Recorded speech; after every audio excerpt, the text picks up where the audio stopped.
നമസ്കാരം. മാങ്ങാണ്ടിയുടെ പുതിയ ഓഡിയോ വിവാദത്തിന്റെ പ്രതികരണം പുറത്തു വന്നിട്ടുണ്ട്. ഒരു കാര്യം പറയാമല്ലോ, ഈ പഠിച്ച കള്ളനെ നിങ്ങൾ കേട്ടിട്ടുണ്ടോ? അല്ലെങ്കിൽ നിങ്ങൾ കാണണം.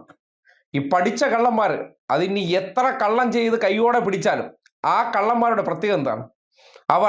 അവരല്ല ചെയ്തതെന്നുള്ള നിലയ്ക്ക് വളരെ വിദഗ്ധമായിട്ട് അഭിനയിച്ച് നിൽക്കും. അതാണ് ഇന്നിപ്പോൾ കണ്ടത്. അതിനിടയിൽ ഒരു ചോദ്യം മാങ്ങാണ്ടി നേരിടുന്ന കണ്ടു.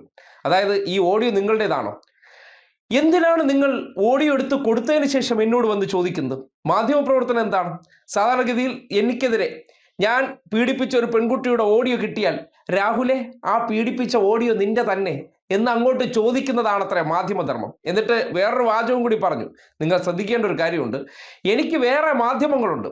അതായത് PR എന്ന് പറയും, നമ്മുടെ നാട്ടിൽ PR പണി എന്ന് പറയും. അതായത് ലക്ഷക്കണക്കിനും കോടിക്കണക്കിനും രൂപ കയ്യിലുണ്ടല്ലോ.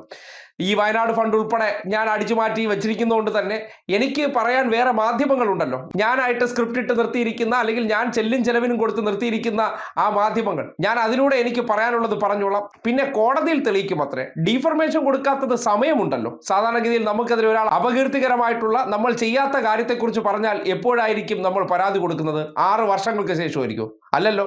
അപകീർത്തി പരാമർശം എപ്പോൾ വന്നോ അപ്പോൾ കൊടുക്കേണ്ടതായിരുന്നു. അപ്പോൾ മൊത്തത്തിൽ എന്താണ് തെളിയുന്നതെന്ന് നിങ്ങൾ തന്നെ ആ ഓഡിയോ കേട്ട് വിലയിരുത്തും. പിന്നീട് ഇപ്പോൾ നിങ്ങളുടെ ആക്ഷൻസ് ആണല്ലോ നടക്കുന്നത്. ആ അന്വേഷണം കൂടി കഴിയട്ടെ. അന്വേഷണം കൂടി കഴിഞ്ഞിട്ട് പിന്നെ ഞാൻ എന്താണ് റിയാക്ട് ചെയ്യേണ്ടത്, എപ്പോൾ റിയാക്ട് ചെയ്യണം, എങ്ങനെയൊക്കെ നിയമപരമായി മുന്നോട്ട് പോകണമെന്ന് അത് തീരുമാനിക്കാനുള്ള അവകാശം. തിരിച്ചെത്തിയപ്പോൾ ഒരു വിശദീകരണം നൽകും ജനങ്ങൾക്ക് എന്ന് പറഞ്ഞിരുന്നു. അത് ഞാൻ കൃത്യമായി പറഞ്ഞല്ലോ. നിങ്ങൾ പറയുമ്പോഴല്ലല്ലോ ഞാൻ വിശദീകരണം തരുന്നത്. അന്വേഷണം, ഞാൻ ഇപ്പോഴും പറയുന്നു, ഈ അന്വേഷണം മുന്നോട്ട് പോകട്ടെ. അന്വേഷണത്തിൽ ഞാൻ തീരുമാനിച്ച, അല്ലെങ്കിൽ ഞാനുമായി ബന്ധമുള്ള ആളുകൾ തീരുമാനിച്ച, നിയമവിദഗ്ധരുമായി ആലോചിച്ചപ്പോൾ തീരുമാനിച്ച ഒരു ഘട്ടമുണ്ട്. ആ ഘട്ടം കഴിയുമ്പോൾ എനിക്ക് പറയാനുള്ളത് ഞാൻ പറഞ്ഞു തുടങ്ങും. അതുപോലെ തന്നെ പിന്നെ നിയമപരമായ കാര്യങ്ങളൊക്കെ, നിയമപരമായി എന്തെല്ലാം പോരാട്ടം വരാനിരിക്കുന്നു, എൻ്റെ ഭാഗത്തു നിന്നുള്ള എന്തെല്ലാം നിയമപരമായ പോരാട്ടം വരാനിരിക്കുന്നു, അതിനൊക്കെ സമയമുണ്ടല്ലോ. എന്തിനാ തിരക്ക് കൂട്ടുന്നത്? അതെന്തിനാ നിങ്ങളെന്തിനാ തിരക്ക് കൂട്ടുന്നത്? നിങ്ങളെന്തിനാ തിരക്ക് കൂട്ടുന്നത്? പുതിയതല്ലല്ലോ. നിങ്ങൾ തിരിച്ചും മറിച്ചും ഒരേ കാര്യം തന്നെയല്ലേ പറയുന്നത്. ഇത്രയും ഒരു 916 ഫ്രോഡ് കേരള രാഷ്ട്രീയത്തിൽ ഇനി പിറക്കാനും പോകുന്നില്ല, ഇനി ഉണ്ടാകാനും പോകുന്നില്ല. അത്രമാത്രം രാഷ്ട്രീയ ഫ്രോഡാണ്. ഒരു കാരണവശാലും ഇനി അവനെ ഈ മേഖലയിലേ നിർത്താൻ പാടില്ല. കാര്യം അന്തസ്സും അഭിമാനവുമുള്ളവൻ, അല്ലെങ്കിൽ തൻ്റെ വ്യക്തിത്വത്തിന് വില കൽപ്പിക്കുന്നവൻ, സമൂഹത്തിനെ സേവിക്കാൻ വേണ്ടി ഇറങ്ങി പുറപ്പെടുന്നവനാണ്. ആ രാഷ്ട്രീയക്കാരൻ എന്തായിരിക്കണം? ഇവൻ തന്നെ കഴിഞ്ഞ കുറേ കാലമായിട്ട് മുകേഷിനുൾപ്പെടെ ക്ലാസ് എടുത്തു കൊടുത്തത് നമ്മൾ കേട്ടതാണ്. ആ നിലയ്ക്ക് സംശുദ്ധ രാഷ്ട്രീയത്തിന് ഉടമയാണെന്ന് കാണുന്നില്ലേ?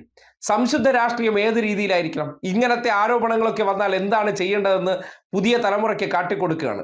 എന്നിട്ട് റീൽസ് ഇട്ടവൻ അവൻ്റെ ഇമേജ് പിടിക്കാൻ ശ്രമിക്കുമ്പോൾ നാട്ടുകാർ ചിന്തിക്കേണ്ടത്, മനസ്സിലാക്കേണ്ട ഒരു കാര്യം, ഇത്രയും വലിയൊരു ഫ്രോഡ്, ആ ഗജ ഫ്രോഡ് കേരള രാഷ്ട്രീയത്തിന്റെ മണ്ണിൽ നിലയുറപ്പിക്കുകയാണെങ്കിൽ ഈ നാടിന്റെ ജനതയുടെ മാനസിക പ്രശ്നമാണ്. കാര്യം ഇവരെ ഇപ്പോൾ സംരക്ഷിക്കുന്ന ആരാണ്? മൗദൂദികളും സുഡാപ്പികളും ചേർന്നാണ്. അവരാണല്ലോ വിജയിപ്പിച്ചെടുത്ത ആഘോഷമൊക്കെ മുന്നേ നടത്തിയത്. പിന്നെ അവരെ സംബന്ധിക്കുന്നിടത്തോളം സ്ത്രീകളെന്ന് പറഞ്ഞാൽ ഇങ്ങനെ ചൂഷണം ചെയ്ത് വലിച്ചെറിയേണ്ടവരാണ്. ഇപ്പോഴും സ്ത്രീകളെ മുഖ്യധാരയിലേക്ക് കൊണ്ടുവരുന്നില്ല.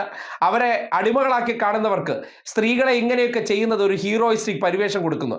അതുകൊണ്ടാണ് ഈ ഒരു വിഷയം വന്നതിന് ശേഷവും അവർക്കിടയിൽ എനിക്ക് വലിയ പിന്തുണ കിട്ടുന്നതുകൊണ്ട് ഞാൻ ഇതിനെ അതിജീവിക്കാൻ പറ്റുമെന്നുള്ള ആത്മവിശ്വാസം ഈ ഗജ ഫ്രോഡിന് വന്നിരിക്കുന്നത്. കേരളത്തിന്റെ മനസാക്ഷി എതിരാകേണ്ടതുണ്ട്. ഇനി ഒരിക്കൽ പോലും കേരളത്തിന്റെ രാഷ്ട്രീയത്തിൽ ഇങ്ങനെ ഒരു ഫ്രോഡിനെ പുതുതലമുറ കാണേണ്ടിയേ വരരുത്. ഇവനിലൂടെ എന്താണ് ഈ നാട് പഠിക്കേണ്ടത്? സ്ത്രീകളോടത്ത് ചെയ്യേണ്ടത് ഇങ്ങനെയൊക്കെയാണെന്നാണോ? ഒരു സ്ത്രീയായിട്ട് ബന്ധം പുലർത്തുന്ന ഒരു തെറ്റൊന്നുമല്ല. പക്ഷെ ഇവൻ ചെയ്തിരിക്കുന്ന പ്രവർത്തനം എന്താണ്? അത് ഒരു രാഷ്ട്രീയ നേതാവോ പൊതുമണ്ഡലത്തിൽ നിൽക്കുന്ന ഇവന്റെ ഇത്രയും കാലത്തെ വാക് സാമർത്ഥ്യം വെച്ചിട്ടോ, അല്ലെങ്കിൽ ഇവന്റെ വാചാടോപം വെച്ചിട്ട് മുകേഷിനൊക്കെ ക്ലാസ് എടുത്തു കൊടുത്തത്, ആ ഗർഭിണിയായിട്ടുള്ള സ്ത്രീയോ തള്ളിയിട്ടെന്നോ എന്തോ ഒരു ആരോപണം വന്ന സമയത്ത് അദ്ദേഹം ഗോവിന്ദച്ചാമിയായിട്ടൊക്കെ ഉപമിക്കുന്ന കണ്ടു. ഗോവിന്ദച്ചാമിയൊക്കെ ഇപ്പൊ എന്ത് എന്ന് കഴിഞ്ഞ വീഡിയോയിൽ പറഞ്ഞതുപോലെ പറയേണ്ടി വരികയാണ്.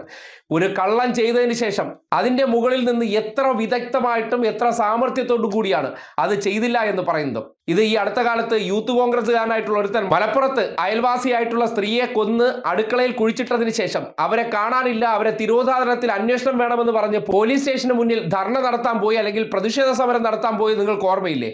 അതേ മനോഭാവക്കാരനാണ് മാങ്ങാണ്ടി എന്ന് തെളിയിക്കുന്നതാണ് ഇവൻ മനുഷ്യനല്ല. ഇവനെ മനുഷ്യന്റെ ഗണത്തിൽ പെടുത്താനും പറ്റില്ല. ഗജ ഫ്രോഡാണ്. എന്ത് തെമ്മാടിത്തവും എന്ത് തോന്നിവാസവും കാട്ടാൻ ഒരു മടിയുമില്ലാത്ത ഗജ ഫ്രോഡ്. ഇവനെ രാഷ്ട്രീയത്തിൽ നിന്നും പൊതുമണ്ഡലത്തിൽ നിന്നും നീക്കം ചെയ്യേണ്ടത് ഈ നാട്ടിലെ സ്ത്രീകളുടെ സ്വൈര്യ ജീവിതത്തിന് അത്യന്താപേക്ഷിതമാണെന്ന് പറയാതിരിക്കാൻ തരമില്ല.